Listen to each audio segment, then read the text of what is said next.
Yo, what's going on, Arkansas Razorback fans, SEC fans everywhere? Welcome. It is the one, the only Pink Trail Network. I'm its host and creator, Danyel. I hope you're doing well. We're going to break down this Arkansas-Tulsa matchup really quick. But before we do, if you guys would, at the end of the video, like, comment, share the content that you just watched. And, of course, if you haven't already, feel free to tap the wonderfully cool subscribe button down below. Don't forget the notification bell as well. And check out the links in the description box below the video, too. I think they're, I don't know, maybe some informative things down there. I don't know. Why don't you go take a look? Huh?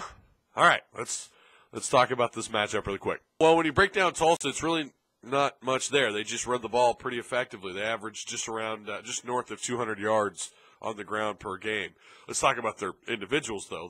Their quarterback, Skipper, 68 completions out of 116 attempts, 716 yards through the air, 4 touchdowns, 6 picks. Brooks is their leading rusher. Now, they'll use 2 or 3 different guys in the backfield to run the football, but Brooks will get 120, or he has 120 carries coming into the game, 475 yards on the ground, 6 rushing touchdowns. Johnson, 18 catches. He's their leading receiver, 271 yards, 2 touchdowns. Pretty similar to Arkansas's Michael Petway, only he has 2 more receiving touchdowns. Their team stats, points per game, they average just around 24 points a game, 381 yards per game on offense, with 172 through the air on average and 209. Like I said, they're pretty effective rushing the football. The defensive side of the ball, they give up 30 points a game, giving up 184 yards through the air, 214 yards on the ground per game. So they're effective on offense, running the ball, and then on defense, they just have a hard time slowing it down. Arkansas is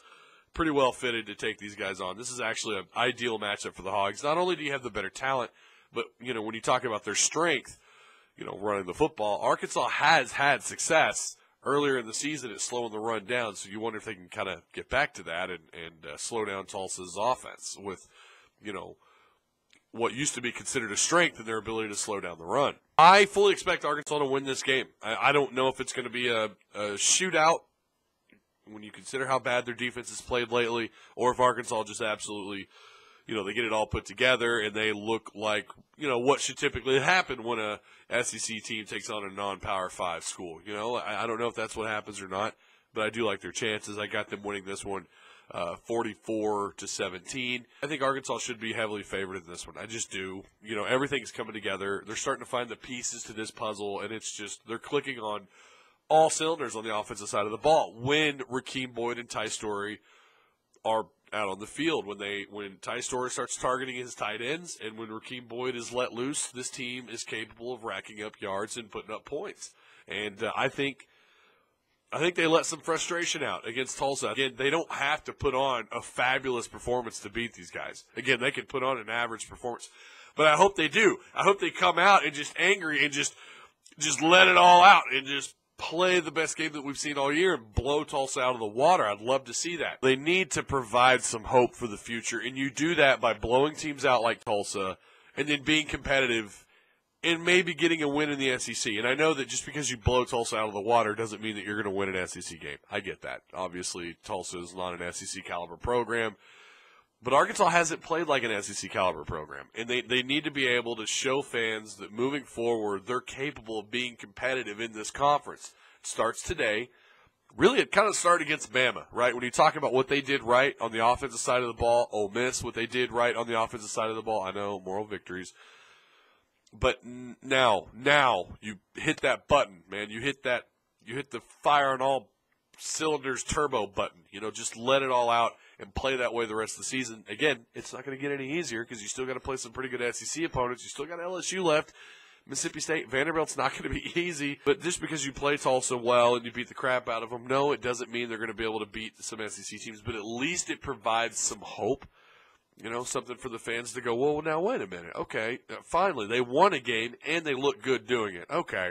All right. Then that provides you a little bit of momentum going into the offseason. And we already know this recruiting class, assuming nobody decommits, and if they all sign and you finish with a top 15, maybe better class, then you get a certain Clemson quarterback to transfer. Holy cow, combine everything with the end of the season going better than the way it started, with possibly a quarterback transferring to Arkansas with this recruiting class.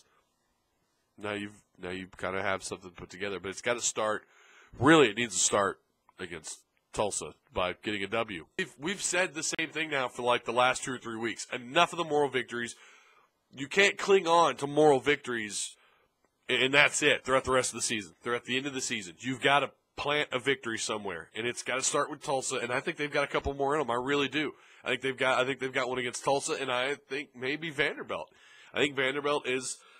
I mean, it's easy to say that. I know it's going to be something else entirely when they do play Vanderbilt. But I think those are 2 games that are definitely winnable. Tulsa, again, I've got them winning. I've got Arkansas winning against Tulsa.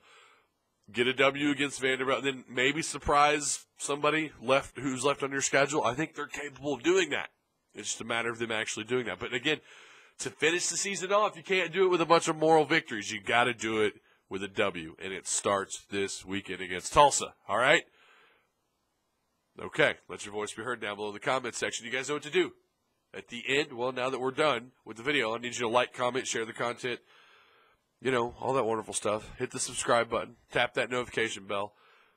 Woo Pig Suey, and we will talk on Monday.